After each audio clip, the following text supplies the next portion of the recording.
श्री राम जय राम जय जय राम, श्री राम जय राम जय जय राम।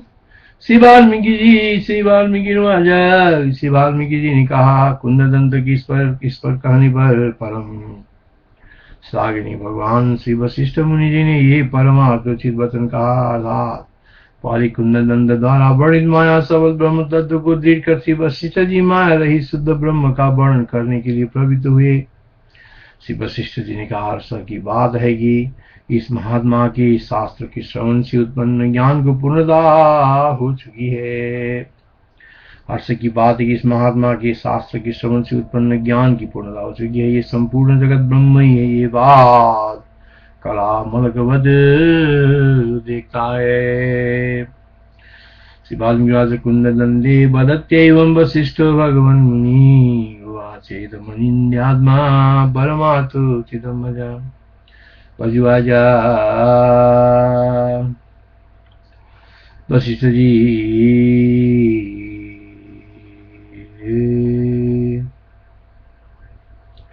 वजुवाजा बत विज्ञान विश्रांति रस्य जाता महात्मन करामलक बद विश्वे ब्रह्मेति परिपश्यति।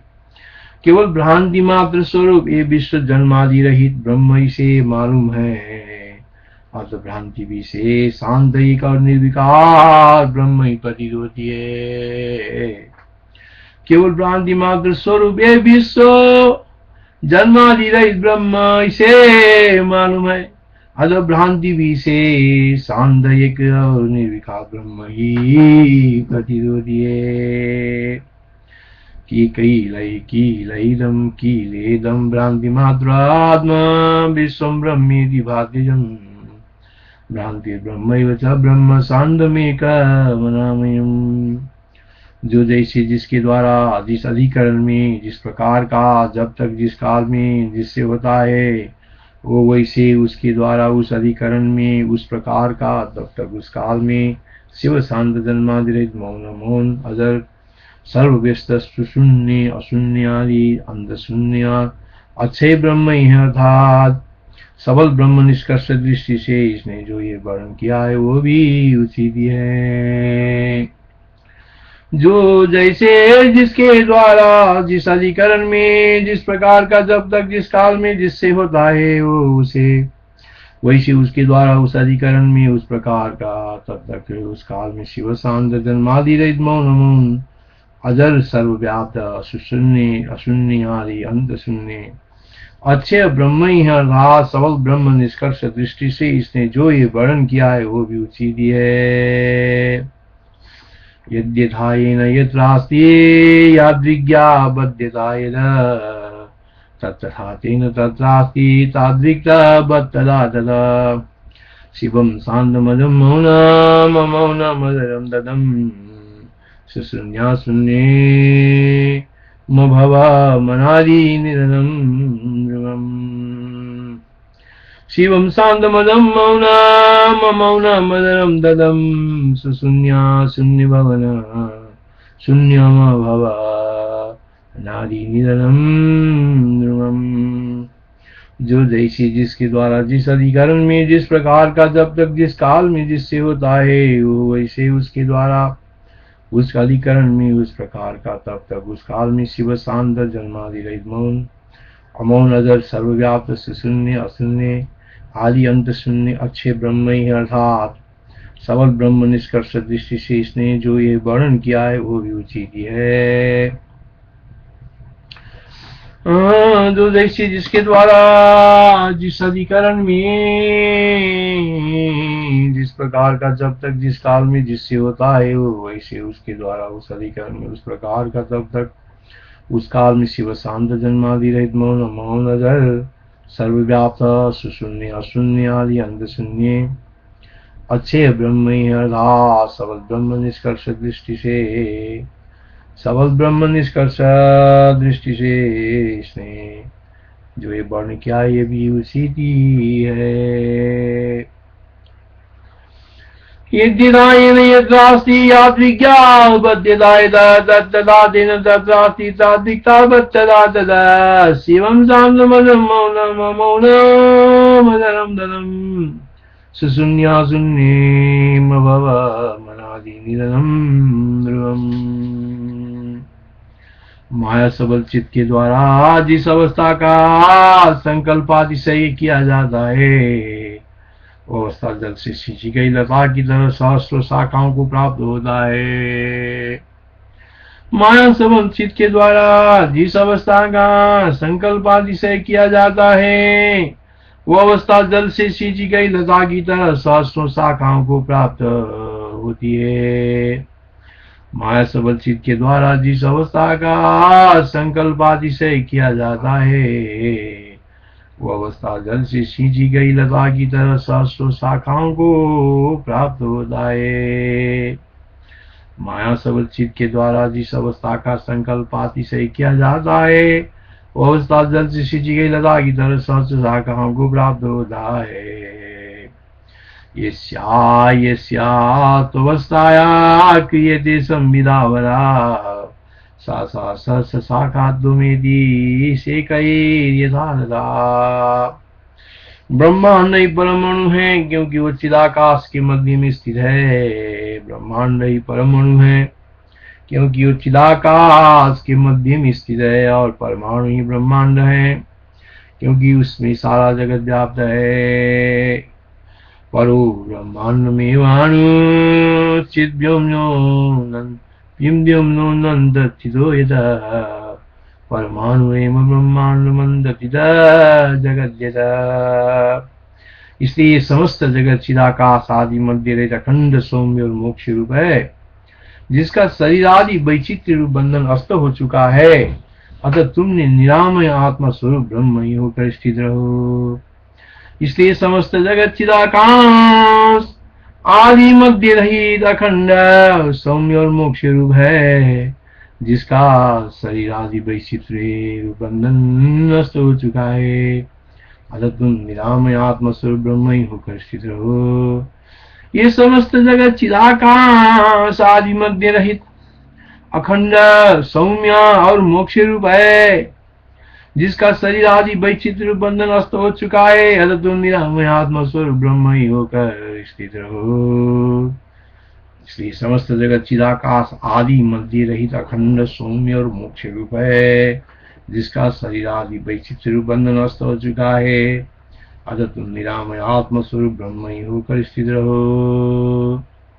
तस्मात् चिदाकाशमनादि मध्ये मखण्डितं सौम्यमिदं समस्तम् निर्वाणमस्तं गतजातिबन्धो यथास्थितं तिष्ठ निरामयात्मा।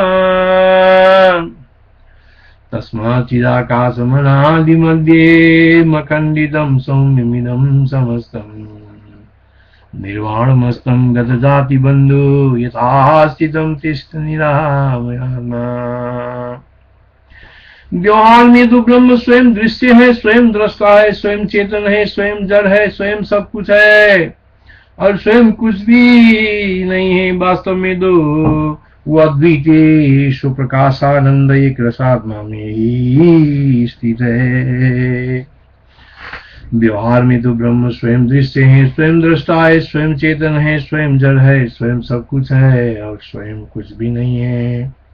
वास्तव में तो अद्वितीय सुप्रकाश आनंद एक रस आत्मा में ही स्थित है। स्वयं दृश्यम स्वयं द्रष्टु स्वयं चित्तम स्वयं जगम स्वयं किंचिन्न किंचित ब्रह्मात्मन्यैव संस्थितम्। यह ब्रह्म जगत रूप आत्मा चिदाकाश में जहाँ जैसा रूप धारण करता है, वहाँ अपने स्वरूप को न छोड़ता हुआ वैसा ही हो जाता है। ये ब्रह्म जगत रूप आत्म चिदाकाश में ये ब्रह्म जगत रूप आत्म चिदाकाश में जहाँ जैसा रूप धारण करता है, वहाँ अपने स्वरूप को न छोड़ता हुआ वैसा ही हो जाता है। यथा यत्र जगच्चेतत् स्वयं ब्रह्म खमात्मनि स्वरूपमजः शान्तं यत्र संपद्यते तदा। ब्रह्म अपनी माया से दृश्य जगत रूप से में उत्पन्न से ब्रह्म और जगत द्वैत की सिद्धि नहीं समझनी चाहिए। ब्रह्म अपनी माया से दृश्य जगत रूप में उत्पन्न उसी से ब्रह्म और जगत द्वैत की सिद्धि नहीं समझनी चाहिए, क्योंकि वो तो यथावत अभिकृति है। शून्य तो और आकाश की तरफ ब्रह्म और जगत इन दोनों का एक ही समझो। ब्रह्म अपनी माया से दृश्य जगत रूप में उत्पन्न नहीं, से ब्रह्म और जगत द्वैत की सिद्धि नहीं समझनी चाहिए। ब्रह्म अपनी माया से दृश्य जगत रूप, ब्रह्म अपनी माया से दृश्य जगत रूप में उत्पन्न, इसे ब्रह्म और जगत द्वैत की सिद्धि नहीं समझनी चाहिए, क्योंकि वो तो यथावत अभिकृति है।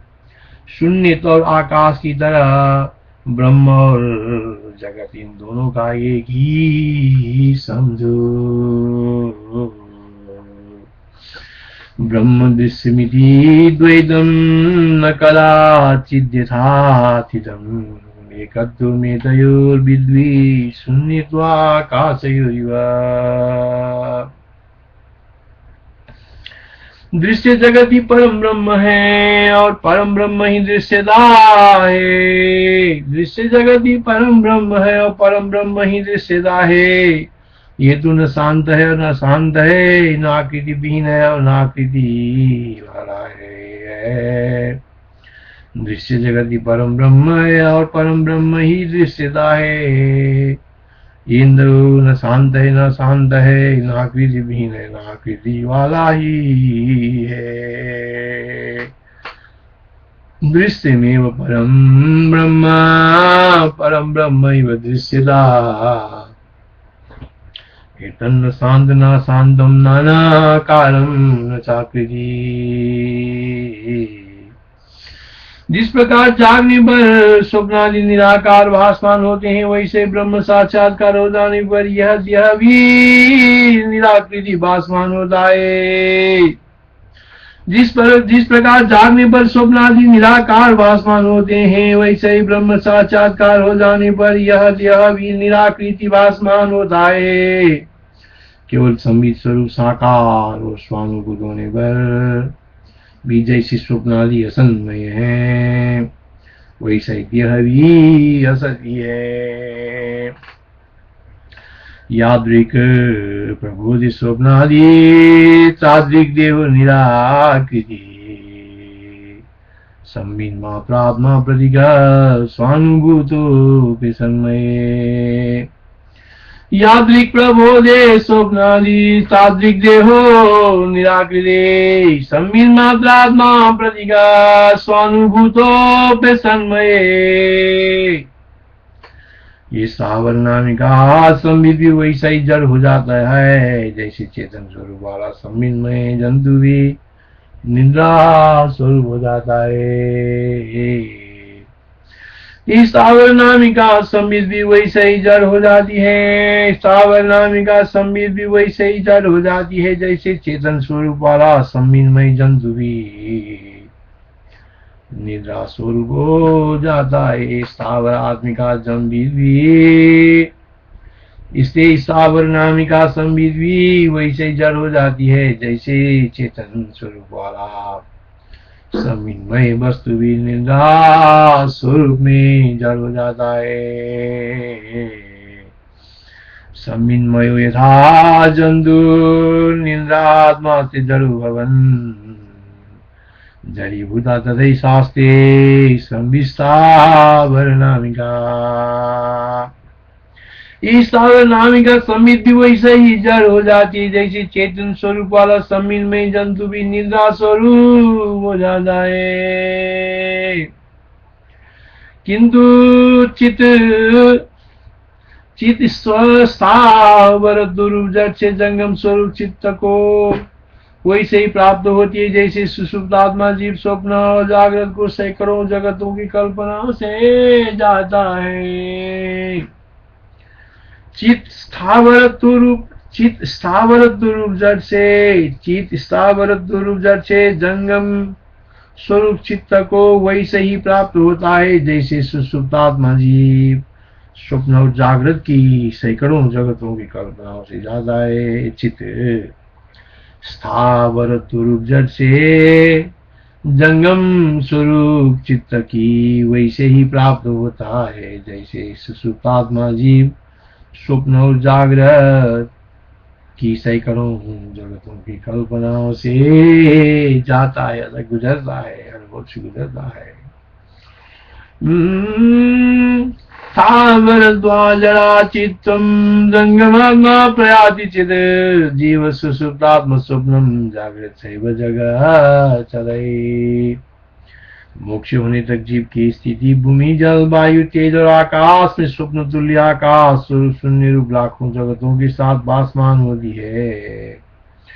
मोक्ष होने तक जीव की स्थिति, मोक्ष होने तक जीव की स्थिति भूमि जल वायु तेज और आकाश में स्वप्न तुल्य आकाश स्वरूप शून्य रूप लाखों जगतों के साथ भासमान होती है। मोक्ष होने तक जीव की स्थिति भूमि जल वायु तेज और आकाश में स्वप्न तुल्य आकाश स्वरूप शून्य रूप लाखों जगतों के साथ भासमान होती है। अमोक्ष में सा जीवस्य भुव्यम्भस्य निरे नले खिखात्मभिर् जगल्लक्ष्ये स्वप्नावये भासते दिरि। चिर जड़ता का अपने में वैसे ही आरोप करती है जैसे मनुष्य निंदा स्थिति का ग्रहण करता है, फिर उसका चित्त अव्याहत ही रहता है। व्यस्त जड़ता से अपने में जड़ता का आरोप नहीं करता, वास्तव में जड़ता को प्राप्त नहीं होता। चित्त जड़ता को अपने में वैसे आरोप करती है जैसे मनुष्य निंदा स्थिति का ग्रहण करता है, फिर भी उसका चित्त अव्याहत ही रहता है। वह व्यस्त जड़ता से अपने में जड़ता का आरोप नहीं करती, वास्तव में जड़ता को प्राप्त नहीं होती। चित्त जड़ता को अपने में वैसे ही आरोप करती है, चित्त जड़ता का अपने में वैसे आरोप करती है जैसे मनुष्य निंदा स्थिति का ग्रहण करता है, फिर भी उसका चित्त अव्याहत ही रहता है। वह अव्याहत जड़ता से अपने में जड़ता का आरोप नहीं करता, वास्तव में जड़ता को प्राप्त नहीं होती। चित्त जड़ता का अपने में वैसे आरोप करती है जैसे मनुष्य निंदा स्थिति का ग्रहण करता है, फिर भी उसका चित्त अव्याहत ही रहता है। वह व्यस्त जड़ता से अपने में जड़ता का आरोप नहीं करती, वास्तव में जड़ता को प्राप्त नहीं होती। चित्त जड़ता का अपने में वैसे आरोप करती है जैसे मनुष्य निंदा स्थिति का ग्रहण करता है, फिर भी उसका चित्त तो अव्याहत ही रहता है। वह अध्यस्त जड़ता से अपने में जड़ता का आरोप नहीं करती, वास्तव में जड़ता को प्राप्त नहीं होती। चित्त जड़ता को अपने में वैसे आरोप करती है जैसे मनुष्य निंदा स्थिति का ग्रहण करता है, फिर भी उसका चित्त अव्याहत ही रहता है। वह व्यस्त जड़ता से अपने में जड़ता को आरोप नहीं करती, वास्तव में जड़ता को प्राप्त नहीं होंगे। चित्त जड़ता का अपने में वैसे आरोप करती है जैसे मनुष्य निंदा स्थिति का ग्रहण करता है, फिर भी उसका चित्त अव्याहत ही रहता है। वह व्यस्त जड़ता से अपने में जड़ता का आरोप नहीं करती, वास्तव में जड़ता को प्राप्त नहीं होती। चिचीनोदि तथा जाड्यम मरुनिद्रा स्थिति यथा चिनोति जड़ताम चित्तुम न नाम जड़तावसात्। चित्त जाड्य वेदन वेत्ता जीव के प्रति वैसे ही जंगम शरीर भी बनती है। चित्त जाड्य वेदन वेत्ता जीव के प्रति वैसे ही जंगम शरीर भी बनाती है, जैसे चित्त जाड्य वेदन वेत्ता जीव के प्रति स्थावर शरीर बनाती है। चित्त जाड्य वेदन वेत्ता जीव के प्रति वैसे ही जंगम शरीर भी बनाती है। चित्त जाड्य वेदन वेत्ता जीव के प्रति वैसे ही जंगम शरीर भी बनाती है, जैसे चित्त जाड्य वेदन वेत्ता जीव के प्रति स्थावर शरीर बनाती है। चित्त जाड्य वेदन वेत्ता जीव के प्रति वैसे ही जंगम शरीर भी बनाती है। चित्त जाड्य वेदन वेत्ता जीव के प्रति वैसे ही जंगम शरीर बनाती है, जैसे चित्त जारी वेदन मता जीव के प्रति स्थावर शरीर बना दिए।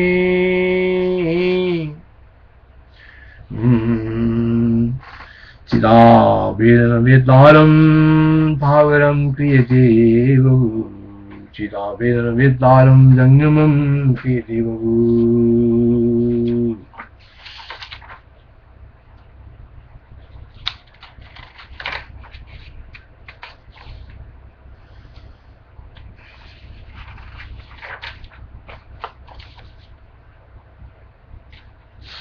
जैसे पुरुष के नख पैर आदि एक ही शरीर है, शरीर के अवयव है, वैसे ही चीज का स्थावर और जंगम एक ही अमूर्त शरीर अर्थात जीव के प्रति अपने स्थावर और जंगम शरीर बनाने पर भी चीज का भेद नहीं होता, किंतु महाचीज का अपने में अध्यस्त सब अचेतन और चेतन नख पैर आदि के समान अवयव रूपी है। जैसे पुरुष के नख पैर आदि एक ही शरीर है, शरीर के अवयव है, वैसे ही चित्त का स्थावर और जंगम एक ही अमूर्त शरीर है अर्थात जीव के प्रति अपनी स्थावर और जंगम शरीर बनाने पर भी चित्त का भेद नहीं होता, किंतु महाचित्त का अपने में अध्यस्त सर्व अचेतन और चेतन नख पैर आदि के समान अवयव रूपी है।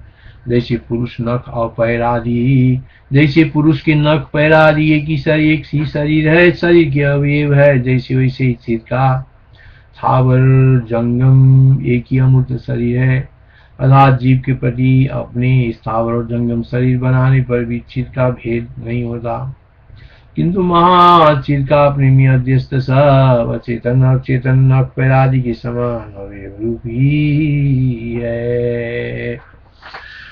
यदा पुंसुनका पादावेकमेव शरीरकं तथैकमेवा प्रतीकं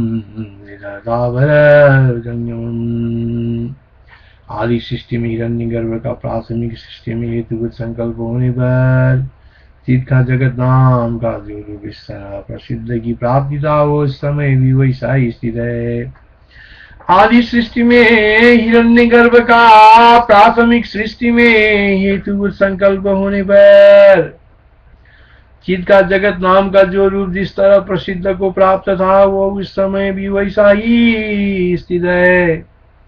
इस तरह चिरकाल से जड़ के रूप से यद्यपि वो स्थित है तथापि चिन्मय होने के कारण अप्रतीक अमूर्त शांत ज्यों का त्यों स्वरूप से स्थित है। स्थित कुछ भी प्रथा को नहीं प्राप्त हुआ अतः वो अप्रतीत है, इस प्रकार उसके अपवाद द्वारा सृष्टि का अंत कहा जाता है। आदि सृष्टि में हिरण्यगर्भ का प्राथमिक सृष्टि में हेतुभूत संकल्प होने पर चित्त का जगत नाम का जो रूप जिस तरह प्रसिद्धि को प्राप्त था वही समय भी वैसा ही स्थित है।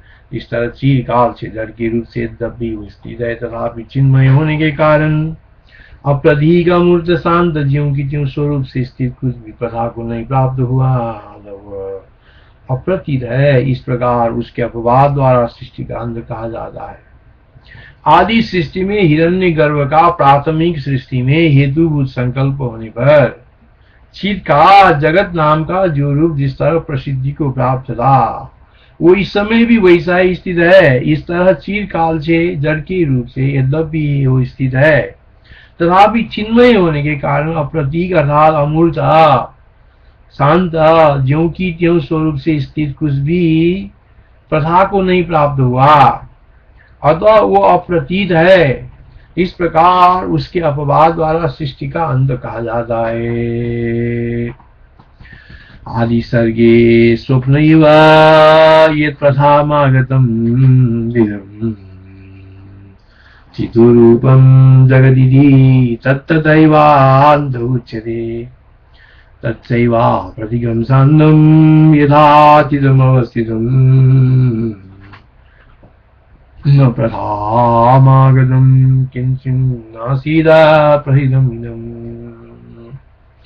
जैसे स्वप्न प्रपंच की सुसुप्तादि प्रबोधांतरा निद्रा कोष्ठ के अंदर ही कल्पित होती है न कि प्रबोध कोष्ठ के अंदर, वैसे ही सुगंध निद्रा वाली चिर की सुसुप्ति स्वप्न कोष्ठ से सृष्टि का ये आदि है अंधी अंत है, यो आदि अंत का भान होता है। वास्तव में असत सृष्टि का आदि और अंत क्या हो सकता है अर्थात इस प्रकार सृष्टि मात्र का त्रिकाल में असत्ता होने के कारण उसकी आदि और अंत कल्पना भी मिथ्या है। जैसे स्वप्न प्रपंच की सुषुप्त आदि प्रबोधांतता निद्रा कोष्ठक के अंदर ही कल्पित होती है, न कि प्रबोध कोष्ठक के अंदर, वैसे ही सुगंध निद्रा वाला चित्त की सुसुप्ति स्वप्न कोष्ठ से ही सृष्टि का यह आदि है, यह अंत है, यह आदि अंत का भान होता है। वास्तव में असत सृष्टि का आदि और अंत क्या हो सकता है? अर्थात इस प्रकार सृष्टि मात्र की त्रिकाल में असत्ता होने के कारण उसकी आदि और अंत कल्पना भी मिथ्या है। जैसे स्वप्न प्रपंच की सुषुप्त आदि प्रबोधान तथा निद्रा कोष्ठ के अंदर ही कल्पित होती है, न कि प्रबोध कोष्ठ के अंदर, वैसे ही सुगंध निद्रा वाली चित्त के सुसुप्ति स्वप्न कोष्ठक से ही सृष्टि का ये आदि है, ये अंत है, ये आदि अंत का भान होता है। वास्तव में असत सृष्टि का आदि और अंत क्या हो सकता है? अतः इस प्रकार सृष्टि मात्र का त्रिकाल में असत्ता होने के कारण उसकी आदि और अंत कल्पना भी मिथ्या है। अयमादिरयं चान्द सर्गस्य चैव भासते चित् सुगन निद्रायां सुषुप्ता स्वप्न कोष्ठदा। मूल ज्ञान के प्रति अद्वितीय अखंड आदि और अंत से शून्य जन्म नाश विहीन परमार्थ गण ही है। मूल ज्ञानी के प्रति अद्वितीय अखंड आदि और अंत से शून्य जन्म नाश विहीन परमार्थ गण ही है। अतः सृष्टि स्थिति और प्रलय का नाम भी नहीं है, उनके रूप की बात तो दूर रही। मूल ज्ञानी के प्रति अद्वितीय अखंड आदि और अंत, मूल ज्ञानी के प्रति अद्वितीय अखंड और आदि और अंत शून्य जन्म नाश विहीन परमार्थ गण है। अतः सृष्टि स्थिति और प्रलय का नाम भी नहीं है, उनके रूप की बात तो दूर रही। मूल ज्ञान के प्रति अद्वितीय अखंड आदि और अंत से शून्य जन्म नाश विहीन परमार्थ गण है। मूल ज्ञानी के प्रति अद्वितीय अखंड आदि और अंत से शून्य जन्म नाश विहीन परमार्थ गण है। अतः सृष्टि स्थिति और प्रलयों का नाम भी नहीं है, उनके रूप की बात दूर रही। स्थिता एको ह्यनाद्यन्त परमार्थ गणो यदा प्रलयेति सर्गाणां न नामाप्यस्ति मां प्रति। भ्रांतिवश दिखाई दे रहे सृष्टि स्थिति और प्रलय आदि का अस्तित्व नहीं है। भ्रांतिवश दिखाई दे रहे सृष्टि स्थिति और प्रलय आदि का अस्तित्व नहीं है। दृश्यमान सृष्टि स्थिति प्रलय रूप जगत आत्मा से वैसे अन्य नहीं है। जैसे चित्र लिखित चित्र से व्यतिरिक्त नहीं है। भ्रांतिवश दिखाई दे रहे सृष्टि स्थिति और प्रलय आदि का अस्तित्व नहीं है। भ्रांतिवश दिखाई दे रहे थी सृष्टि स्थिति और प्रलय का आदि का अस्तित्व नहीं है। दृश्यमान ये सृष्टि स्थिति प्रलय रूप जगत आत्मा से वैसे अन्य नहीं है। जैसे चित्र लिखित चित्र बधु चित्र से व्यतिरिक्त नहीं है। भ्रांतिवश दिखाई दे रहे सृष्टि स्थिति और प्रलय आदि का अस्तित्व नहीं है। दृश्यमान ये सृष्टि स्थिति प्रलय रूप जगत आत्मा से वैसे ही अन्य नहीं है। जैसे चित्र लिखित चित्र वधु चित्र से व्यतिरिक्त नहीं है। प्रलये त्रिसर्गादि दृश्यमानं न विद्यते तन्न चात्मनश्चान्ये चित्रे चित्रवद्वेदा। मूर्त सृष्टि भी सृष्टा के चित्तता दशा में नाना प्रतीत होती हुई भी वैसे ही नाना नहीं है। जैसे चित्रकार द्वारा बनाई जाने वाले चित्र की सेना बुद्धिस्ट चित्र से भिन्न नहीं है। मूर्त सृष्टि भी सृष्टा की चित्तता दशा में नाना प्रतीत होती हुई भी वैसा ही नाना नहीं है। मूर्त सृष्टि भी सृष्टा की चित्तता दशा में नाना प्रतीत होती हुई भी वैसा ही नाना नहीं है। जैसे चित्रकार द्वारा बनाई जाने वाली चित्र लकीर की सेना बुद्धि से चित्र से भिन्न नहीं है। कर्तव्य चित्र सेनास्माद् यथा चित्रान्न विद्यते नानैव प्रतिगाति तद्वे सर्वदा तथा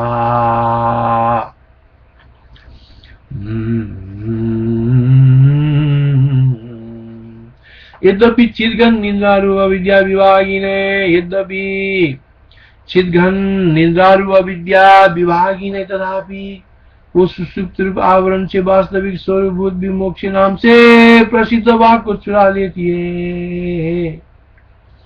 यद्यपि चिद्घन निद्रारूप अविद्या विभागहीन है तथापि वो सुषुप्त रूप आवरण से वास्तविक स्वरूपभूत भी मोक्ष नाम से प्रसिद्ध वाक को चुरा लेती है, अर्थात उसके अस्तित्व का पलाप कर देती है। इतना ही नहीं करती प्रति चित्त बनकर वो इस जगत भाग और स्वप्न को दिखलाती है।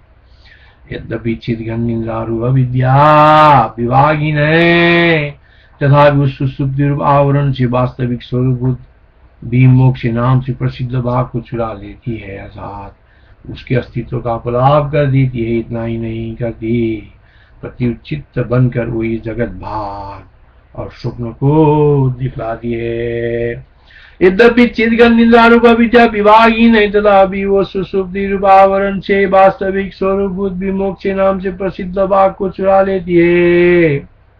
यद्यपि चिद्घन निद्रारूप अविद्या विभागहीन तथा भी वो सुषुप्त रूप आवरण से वास्तविक स्वरूपभूत भी मोक्ष नाम से प्रसिद्ध भाग को चुरा लेती, अर्थात उसके अस्तित्व का पलाप कर देती। इतना ही नहीं करती प्रत्युत चित्त बनकर वही जगत भाग और स्वप्नों को दिखला दी है।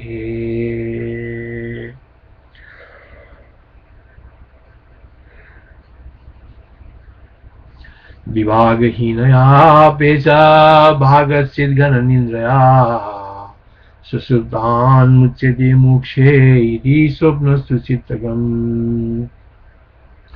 ये प्रलय ये सृष्टि है, ये स्वप्न है, ये जागरण है, ये सब प्रज्ञान घनता रूप सुषुप्ति वाले आत्मा सूर्य की इस तरह की विभिन्न प्रकार से स्फुरण है।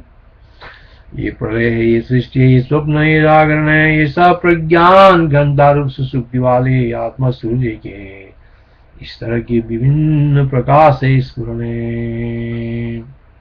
प्रलयो एमियं सृष्टिरियं स्वप्नो गणस्त्वयं प्रलयो यमियं सृष्टिरयं स्वप्नो गणस्त्वयं वासो प्रतीकरूपस्य चित्सहस्ररुचेरिते।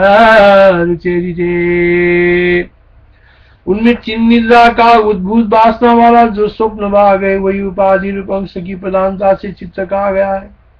उनमें चिन्ह निद्रा का उद्भूत वासना वाला जो स्वप्न भाग है वही उपाधि रूप अंश की प्रधानता से चित्त कहा गया है।